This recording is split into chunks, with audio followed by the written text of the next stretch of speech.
तो फिल्म की शुरुआत में हमें एक ताकतवर इंसान फिनिस्ट और उसके चीले एंडी को दिखाया जाता है। फिनिस्ट इस मर्तबा जंगल में एक ऐसे जाइंट पिग को पकड़ने आया था जो आए दिन गांव वालों की फसलों को नुकसान पहुंचाकर गांव वालों को तंग करता था। इस इतने बड़े पिग के सामने आकर भी बहादुर फिनिस्ट डरता नहीं और अपने साथी एंडी से कहता है, सबके लिए मैं हीरो हूँ और इसे कंट्रोल करके मैं अपनी पोजीशन बनाए रखना चाहता हूँ। वो अब अपना वेपन लिए इस पिग पर हमला शुरू कर देता है, पर इन छोटे हमलों का इस पिग पर कोई असर नहीं था। एंडी भी फिनिस्ट की मदद के लिए इस पिग के ऊपर अपने नेज़े से जब हमला करता है तो नेज़ा पिग के नाक के अंदर जाकर वो गुस्से में नींद से जाग जाता है। वो अपने गुस्से में एंडी को मारने के लिए बढ़ा ही कि फिनिस्ट उसे रोकने के लिए सामने आ गया। उसने पूरा जोर लगाया पर पिग को रोक ना पाया। उल्टा पिग ने ही अपने थोड़े से जोर से उसे हवा में उड़ा दिया और फिनिस्ट दोबारा आकर पिग के ऊपर ही गिर गया। पिग को कंट्रोल करने के लिए एंडी ने फिनिस्ट के पास एक रस्सी फेंकी जिसे फिनिस्ट ने पकड़ भी लिया, लेकिन अगले ही पल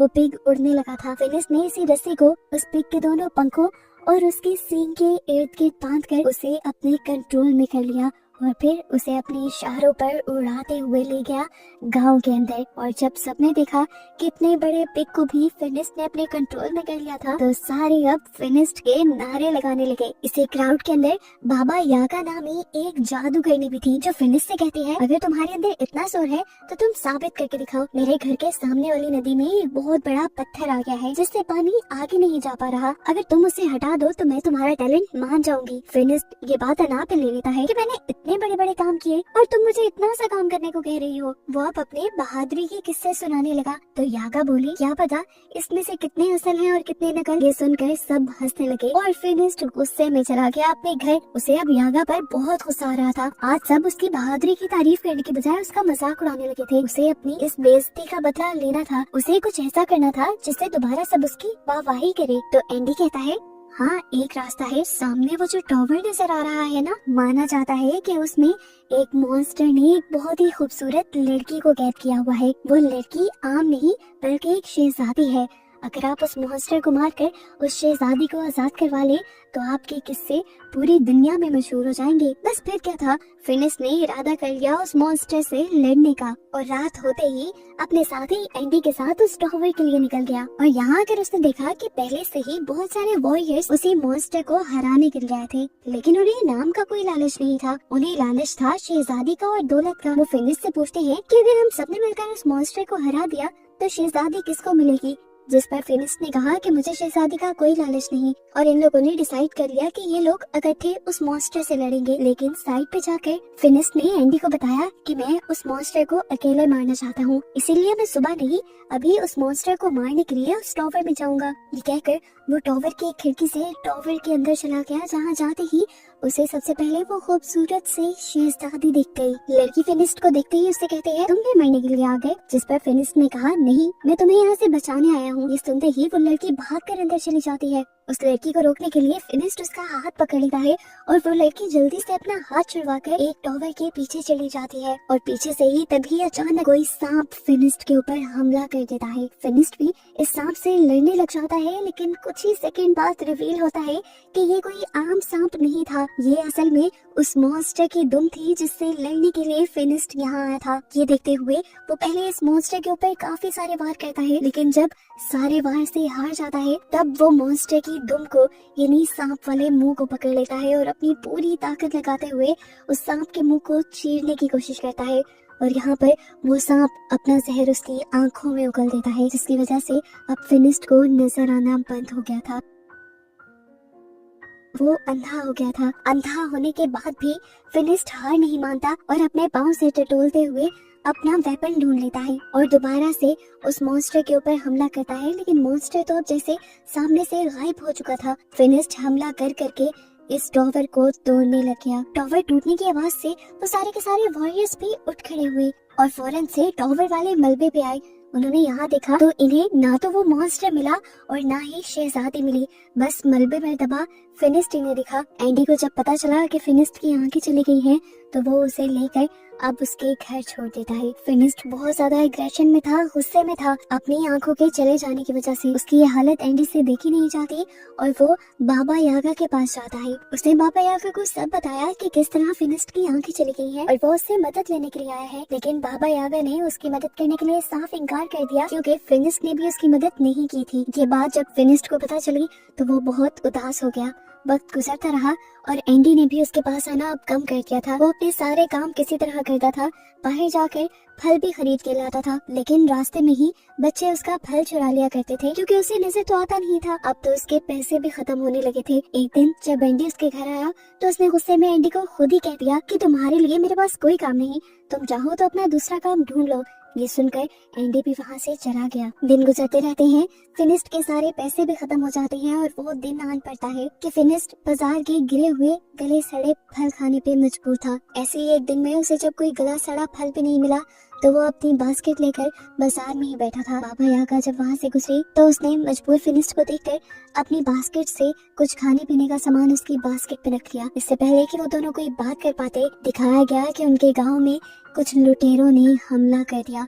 ये लुटेरे यहाँ पे धड़ाधड़ लोगों को मार रहे थे। फिनिस्ट चाहे देख नहीं सकता था, लेकिन वो सुन रहा था कि कैसे लोग मर रहे थे, तड़प रहे थे। अब जैसे ही लुटेरे उसके भी पास आते हैं तो वो लुटेरों की आवाज सुनकर उनके ऊपर हमला कर देता है। देख ना पाने के बावजूद भी उनकी आहटें सुन सुनकर वो एक वक्त में 2 से 3 डाकुओं से लड़ रहा था। ये देखते हुए दूसरा डाकू, जो कि घोड़े पे सवार था, वो फिनिस्ट को काबू करने के लिए उसके ऊपर रस्सी फेंकता है, लेकिन फिनिस्ट उसी की रस्सी पकड़कर उसी को घोड़े से नीचे उतार देता है। उसने इसे भी अपनी तरफ खींच के खूब धुलाई की और अब डाकुओं ने उसे कंट्रोल करने के लिए पीछे से उसके ऊपर वार किया और वो वहीं पर बेहोश हो गया। उसे होश आया तो वो एक जहाज में था। उसकी गर्दन और हाथों को लकड़ी में बंद किया गया था उसे कंट्रोल करने के लिए, और दिखाया गया कि इसी जहाज में उनके साथ बाबा यागा और गांव के और लोग भी थे। कुछ देर बाद यहाँ पर एंडी भी आ जाता है, जो यहाँ आजाद घूम रहा था। बाबा यागा ने उससे पूछा, तुम आजाद कैसे? एंडी ने बताया, मैंने इन डाकुओं को यकीन दिलाया है कि मैं उनकी मदद कर सकता हूँ और मैं उनके लिए तुम पर भी निगरानी रखूंगा, इसीलिए मैं आजाद हूँ। इस टाइम उसके पास एक सोने का चिराग भी था, जो वो डाकुओं से चुरा कर लाया था और इन सबको दिखा रहा था। वो कहता है कि मैं इसको बेचकर पैसे कमाऊंगा। जैसे ही वो इसे साफ करने के लिए रगड़ने लगा तो उसमें से एक जिन बाहर निकल आया, जिसे देखकर सब लोग डर गए, यहाँ तक कि खुद एंडी भी। नीचे का शोर सुनकर ऊपर से जब एक डाकू नीचे आया तो जिन ने उसे एक पंच लगाते हुए वापस ऊपर गिरा दिया। इसके बाद चिराग का जिन जब एंडी के पास जाता है उससे उसकी ख्वाहिश पूछने के लिए, तो एंडी उसे कहता है कि वापस चिराग के अंदर चले जाओ। जिन के वापस चिराग में जाते ही ऊपर से एक डाकू आकर एंडी के गले पे तलवार रखते हुए उससे अपना चिराग वापस ले लेता है। खैर कुछ देर बाद दिखाया जाता है कि ये लोग अरब पहुंच गए थे। डाकुओं ने अब इन सारे गुलामों को बेचने के लिए खड़ा कर दिया। वहाँ से एक नकाबपोश आदमी गुजरा, जिसने बाबा यागा, एंडी और फिनिस्ट को खरीद लिया। वो इन्हें लेकर अपने महल आ गया, जहाँ आकर ये लोग हैरान हो गए। इतनी बड़ी महल में रोबोट्स काम कर रहे थे और ये बहुत पुराना जमाना था। फिर उस अमीर आदमी ने अपने मुंह से नकाब हटाया और इन लोगों से कहा, हैरान मत हो, मैं एक साइंटिस्ट हूँ और ये रोबोट्स मैंने ही इन्वेंट किए हैं, मैंने ही बनाए हैं। मैंने और भी बहुत सारी ऐसी मशीन्स बनाई हैं जिनसे इंसानों का भला हो सके और उनका काम आसान हो सके। फिनिस्ट पे यहाँ उसे अपने पास्ट की कहानी बताता है कि वो पहले एक बहुत ज्यादा ताकतवर इंसान था, लेकिन फिर अंधा होने के बाद उसकी लाइफ बहुत बेकार हो गई। साइंटिस्ट ने कहा, हाँ मैंने तुम्हारे बारे में और बाबा यागा के बारे में सुना है, वरना तो मैं गुलामों को खरीद कर आजाद कर देता हूँ। खाने का टाइम हो रहा था। साइंटिस्ट अपने रोबोट से इन लोगों के लिए खाना मंगवाता है और ये लोग बहुत इम्प्रेस हो जाते हैं। यागा को लग रहा था कि ये कोई जादू है, जिस पर साइंटिस्ट बताता है, नहीं मैं पिछले 500 साल से इनके ऊपर काम कर रहा था। ये सुनकर यागा हैरान हो जाते हैं और उनसे पूछते हैं, 500 साल से? आप अभी तक इतने जवान कैसे हैं? फिर साइंटिस्ट बताता है कि मैंने एक ऐसा लिक्विड भी तैयार किया है जो इंसानों को कई सालों तक जवान रखता है, और उसी लिक्विड से मैंने अपनी उम्र भी बढ़ाई है, अपने आप को जवान भी रखा है और अपने काम को भी आगे बढ़ाया है। वो अब इन्हें अपनी लैब दिखाने के लिए ले जाता है और फिनिस्ट उससे पूछता है, वो खास किस्म का लिक्विड आपने कैसे तैयार किया था? क्या उससे मेरी आंखें ठीक हो सकती है? साइंटिस्ट कहता है, उससे तो नहीं, लेकिन हाँ तुम्हारे लिए मेरे पास कुछ और है। वो यहाँ पर उसे एक ग्लासेस देता है जिसकी मदद से एकदम से सारा कुछ फिनिस्ट को नजर आने लग गया था। इससे वो बहुत ज्यादा खुश हुआ। साइंटिस्ट इन लोगों से कहता है साइंस के जरिए कुछ भी करना पॉसिबल है, और जो लोग जादू का इस्तेमाल करते हैं और जादुई चीजें इस्तेमाल करते हैं वो दुनिया को नुकसान पहुंचाते हैं, और उन नुकसान पहुंचाने वाली चीजों को खत्म करने के लिए भी मैंने एक मशीन बनाई है। उनको एग्जाम्पल देने के लिए वो चिराग निकाल लेता है जो उसने लुटेरों से खरीदा था। यागा ने उसे वार्न भी किया कि तुम इससे दूर रहो, लेकिन साइंटिस्ट डरा नहीं और उसने चिराग को घिस दिया जिसमें से जीनी बाहर निकला, और फिर उसने अपनी मशीन ऑन कर दी जिस मशीन ने घूमते हुए जीनी को अपने अंदर सक कर लिया था। उसके खत्म होते ही साइंटिस्ट उन लोगों से कहता है देखो मैंने इस जीनी को भी खत्म कर दिया।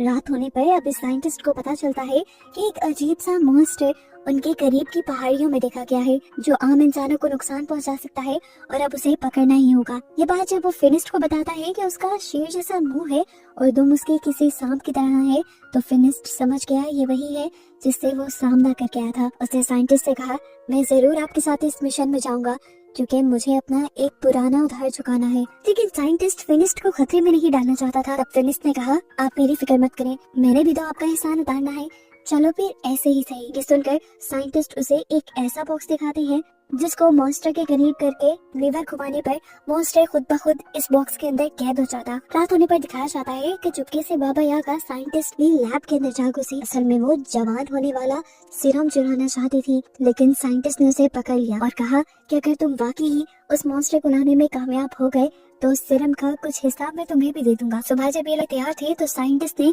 इन्हें अपना गोल उड़ने वाला प्लेन दिखाया जो उस टाइम की बहुत अच्छी क्रिएशन थी। वो इन्हें इसे चलाना सिखाता है और बताता है कि इसके जरिए वो कुछ ही मिनट में लंबा फासला तय कर लेंगे। जाने से पहले साइंटिस्ट ने उन्हें ये भी कहा था कि मुझे वो मॉन्स्टर जिंदा चाहिए, उसे मारकर यहाँ नहीं लेके आना। यहाँ पर साइंटिस्ट फिनिस्ट को फिनिस्ट का हथियार भी देते हैं जिससे अब उन्होंने बहुत एडवांस बना दिया था। इसके बटन दबाने पे इसके अंदर से नई नई चीजें निकल रही थी जिससे फिनिस्ट और भी ज्यादा खुश हो गया। ये लोग अब उस प्लेन में बैठ के सफर शुरू कर देते हैं और प्लेन जल्द ही इन्हें उस पहाड़ी तक पहुंचा देता है जहाँ पर वो मॉन्स्टर था। काफी देर ढूंढने के बाद आखिरकार फिनिस्ट को उस मॉन्स्टर के पाँव के निशान दिख जाते हैं। वो निशान एक घर के अंदर जा रहे थे जिसके सामने वो अपना बॉक्स रख देता है जिसमें उसने मॉन्स्टर को कैद करना था। अब फिनिस्ट को तो सिर्फ उसे ट्रैप करना था, इसीलिए वो बड़े मजे से अंदर गया और अपने वेपन का बटन दबाते हुए उसने सिर्फ मॉन्स्टर को ललकारा। मॉन्स्टर को चोट पहुंचाकर वो बाहर आ गया। कुछ जब वो तेजी से बाहर निकल रहा था तो गलती से उसका सर एक दरख्त से टकराने की वजह से वो बेहोश हो गया और मॉन्स्टर भी अब अपनी गार से बाहर निकल आया।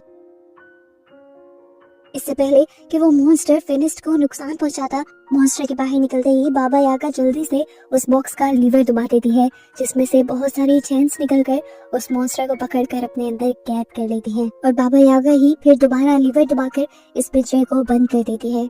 कुछ देर बाद फिनिस्ट को भी होश आ गया था और ये लोग अपना वापसी का सफर करने लग जाते हैं। सफर काफी लंबा था, आधे रास्ते में रात हो गई और ये लोग सो गए। अब रात में फिनिस्ट को पिंजरे के अंदर से किसी लड़की की आवाज आई। क्यूरियोसिटी में उसने पिंजरा खोलने का फैसला किया, हालांकि बाबा यागा उसे मना भी कर रही थी, लेकिन फिनिस्ट उस पिंजरे को खोल लेता है और क्या देखता है कि इसके अंदर वही शहजादी थी जिसके बारे में कहानियां बनी हुई थी। बाबा यागा बोली इसका मतलब वो मॉन्स्टर ही असल में शहजादी है। यागा पीछे से आवाज लगाती है फिनिस्ट उसे बाहर मत निकालना, उसे बाहर निकालना खतरनाक हो सकता है। लेकिन फिनिस्ट उसकी नहीं सुन रहा था क्योंकि उसे शहजादी पसंद आ गई थी। इससे पहले कि वो हाथ पकड़कर शहजादी को वहाँ से बाहर निकाल लेता, पीछे से बाबा यागा लीवर घुमाकर उस पिंजरे को दोबारा से बंद कर देती है और फिनिस्ट भी अंदर ही कैद हो जाता है। अंदर हम देखते हैं कि वो लड़की फिनिस्ट को अपना हाथ नहीं पकड़ाती और बताती है कि मुझ पे एक कर्ज है, जब भी मेरा हाथ कोई आदमी पकड़ता है तो मैं उस जंगली मॉन्स्टर में बदल जाती हूँ। लेकिन मैं बुरी नहीं हूँ,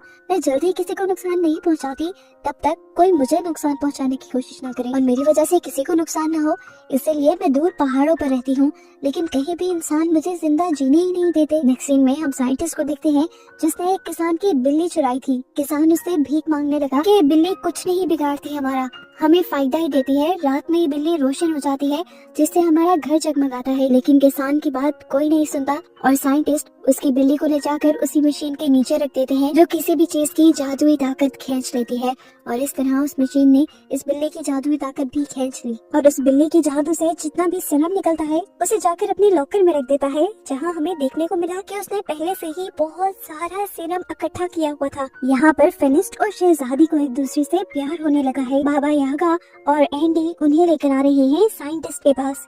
ये लोग जब साइंटिस्ट के पास पहुंचे तो लैब से दूर खड़े होकर ही साइंटिस्ट को देखने लगे। उन्होंने क्या देखा कि साइंटिस्ट ने एक जादुई परिंदे का सारा जादू खींच लिया और उससे सीरम बनाकर अपने रोबोट्स में डाल दिया। यानी ये रोबोट्स उसकी कोई इन्वेंशंस नहीं थी, ये रोबोट्स भी जादू से चल रहे थे, जिस जादू को वो दूसरी जादुई चीजों से निकाला करता था। बाबा यागा गुस्से में अब उसके सामने आती है और उससे कहती है, तुम झूठे हो, तुम्हारे ये सब काम तुम्हारी इन्वेंशंस नहीं है, तुम्हारे ये रोबोट्स पे जादू से चलते हैं। यहाँ तक कि तुम्हारी उम्र भी इस जादू ने ही लंबी की हुई है और ये जादू तुम मासूम जानवरों को मारकर हासिल करते हो। ये सुनते ही साइंटिस्ट को गुस्सा आ जाता है और वो कहता है, मैं अपना सच जानने वालों को जिंदा नहीं छोड़ता। बाबा यागा और एंडी दोनों डर जाते हैं और वहाँ से भागने लगते हैं। बाबा यागा ने जल्दी से उस शहजादी और फिनिस्ट को भी आजाद कर दिया था क्योंकि वो जानते थे कि अब साइंटिस्ट उनका भी बुरा हाल करेगा। ये सुनते ही वो शहजादी बताती है, मैं उसके बारे में जानती हूँ, वो काफी टाइम से ही मेरे पीछे पड़ा हुआ है। इनकी इन्हीं बातों के दौरान ही यहाँ पर साइंटिस्ट आ जाता है। वो जानता था कि ये लोग यहाँ से भागने की कोशिश करेंगे, इसीलिए अपने सारे ही टर्टल रोबोट से उनको कैद करवा दिया और फिर शहजादी के अंदर से भी जादुई ताकतें सक करने लगा। ये देखकर फिनिस्ट को गुस्सा आ गया और उसने करीब जाकर शहजादी को बचाने की कोशिश की, लेकिन वो बचा तो नहीं पाया, पर शहजादी का हाथ पकड़कर उसे मॉन्स्टर बना दिया। मॉन्स्टर बनते ही शहजादी ने अपनी जंजीरें तोड़ी और वहाँ से भाग गई। मौका पाते ही जंजीरें तुड़वाकर बाबा यागा और फिनिस्ट भी कैमल के साथ यहाँ से भागने की कोशिश करते हैं, लेकिन साइंटिस्ट के आदमी अब उनके पीछे पड़ चुके थे। बाबा यागा अपने जादू से अपने हाथ में मौजूद तरबूज के कुछ बीजों को तरबूज में बदलकर उनके ऊपर हमला करती है और दूसरी तरफ वो साइंटिस्ट अब अपना एक बहुत बड़ा टर्टल निकाल लेता है बाबा यागा और फिनिस्ट को पकड़ने के लिए। वो किसी भी हाल में पकड़कर उन्हें मारना चाहता था। हालांकि एंडी ने उसे कहा भी कि जितना जादुई सीरम आपके पास है वो काफी नहीं है, लेकिन उसने बात नहीं मानी। वो बड़ा सा टर्टल उसका जैसे ही महल में निकला था तो पूरा महल टूट गया था। तेजी से वो कंट्रोल करते हुए उसे फिनिस्ट और यागा की तरफ बढ़ता है, लेकिन यागा और फिनिस्ट आगे भागने लग जाते हैं। तब वो अपने तोप के गोलों से उनके ऊपर हमला करवा देता है। ये देखते हुए कि खतरा बढ़ गया है, फिनिस्ट यागा से कहता है, तुम उसका ध्यान भटकाओ, मैं उसके ऊपर चढ़कर उसको उल्टा करने की कोशिश करता हूँ क्योंकि मैं जानता हूँ उसकी ये सारी चीजें उल्टा होने पर काम नहीं करती। फिनिस्ट के कहने पर यागा उस टैंक के सामने आ जाती है और साइंटिस्ट अपनी इस टैंक के अंदर लगी हुई ही जादू सक करने वाली मशीन से बाबा यागा के अंदर का भी जादू सक करने लग जाता है। जादू सक होने की वजह से बाबा यागा बूढ़ी दिखने लगी थी और ये देखते हुए फिनिस्ट को काफी डर आया। लेकिन खैर जितनी देर में बाबा यागा ने साइंटिस्ट का ध्यान भटकाया हुआ था, फिनिस्ट भी उसके टर्टल के ऊपर चढ़ गया और ये चीज साइंटिस्ट ने जैसे ही नोटिस की तो उसने टर्टल के टेंटिकल्स निकालकर फिनिस्ट को अपने ऊपर से गिराने की कोशिश की। फिनिस्ट तो नहीं गिरा, लेकिन उसका चश्मा गिर गया जिससे उसे नजर आना बंद हो गया। उसका चश्मा गिरते हुए बाबा यागा देख चुकी थी, इसीलिए बाबा यागा अब उसे नीचे से देख देख के लड़ने की इंस्ट्रक्शन देती है। इतनी ही देर में वो मॉन्स्टर बनी शहजादी भी यहाँ आ चुकी थी, जिन्हें देखकर साइंटिस्ट डर गया। ऊपर से फिनिस्ट ने साइंटिस्ट के टर्टल की गर्दन में भी अपनी जंजीर फंसाकर उसे एकदम से ही उल्टा दिया, जिससे उसके अंदर का सारा जादुई सीरम नीचे गिर गया और साइंटिस्ट बुरी तरह फंस गया। अपने आप को बचाने के लिए वो अपने जादुई पंखों से उड़ना तो चाहता था, लेकिन उड़ भी नहीं पाया और अपने ही जादुई सीरम में गिरकर मर गया। यहाँ दिखाया गया कि ज्यादा जोर लगाने की वजह से फिनिस्ट भी बेहोश हो चुका था। शहजादी उसको ऐसे गिरा हुआ देखकर रोने लगी क्योंकि अब शहजादी को उससे प्यार हो गया था। उसके आंसू जैसे ही फिनिस्ट की आंखों पर गिरे तो फिनिस्ट को होश भी आ गया और सरप्राइजिंगली उसकी नजर भी वापस ठीक हो गई। यहाँ पर फिनिस्ट उससे अपने प्यार का इजहार करता है और हमेशा साथ रहने को कहता है, लेकिन शहजादी उसे बताती है कि कर्ज की वजह से मैं तुम्हारे साथ रहना नहीं चाहती। हालांकि मैं ला कैसा चाहूंगी। तो फिनिस्ट उदास हो जाता है और अपने बाकी साथियों के साथ अपने गांव वापस आ जाता है। वो अभी भी शहजादी की याद में पागल हो रहा था, जबकि यहाँ दिखाया गया कि बाबा यागा दोबारा से जवान होने की रेसिपी ढूंढ रही थी और तभी उसे कर्ज हुई शहजादी के कर्ज को ठीक करने का एक तरीका मिल जाता है।